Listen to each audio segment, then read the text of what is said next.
போனோம். என்ன செய்யணும் தெரியல. எங்க வாழ்க்கையை உடைஞ்சு விட்டது. என் மகனுடைய எதிர்காலம் அவள்தான் என்று நினைக்கக்கூடிய நிலைக்கு நான் வந்து விட்டேன். சரி, இந்த ஏரியாவில் இருந்தாதானே என் பிள்ளைக்கு வருகிறதானே நல்ல காரியத்தை தடுக்கிறாங்க சொல்லி இடத்தையே மாத்திட்டேன். சொந்த வீட்டை விட்டுட்டு வேற தூரமான இடத்துக்கு போனேன்.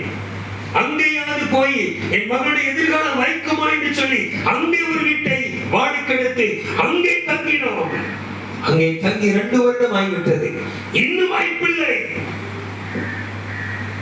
அங்கே பார்த்தால் எங்கள் சொந்தத்தினாலே இன்னைக்கு பிரச்சனை. நாங்க ஏற்கனவே இருந்த இடத்துல சுற்றுலவங்க பிரச்சனை.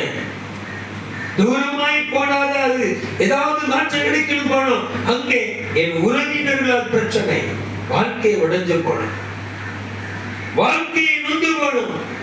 என் பிள்ளையுடைய எதிர்காலம் அவ்வளவுதான் சொல்லி நம்பிக்கை இழந்து விட்டது. எத்தனையோ ஊழியக்காரர்கள் ஜெபம் பண்ணியாச்சு. எத்தனையோ ஜெப குறிப்புகள் விண்ணப்பங்கள் வைத்து விட்டாச்சு. ஒரு வாய்ப்பு இல்லையே. நான் சொன்னேன், ஆண்டவர் நிச்சயமாய் செய்வார். நம்பிக்கை இழந்து விடாதீர்கள். அவர் செய்வார் என்றால் செய்வார். வேதம் சொல்லுகிறது, அவர் சொன்னதை செய்து முடிக்கும் வரையிலும் அவர் என்ன செய்ய மாட்டாரா? கைவிட மாட்டார். அந்த சகோதரி சொன்னார்கள், இதுவரை நம்பினேன், நம்பிக்கையற்று போனேன், ஆனால் திரும்பவும் நம்புகிறேன், கர்த்தர் எனக்கு நன்மை செய்வார். ஒரு அல்லேலூயா சொல்லுங்க.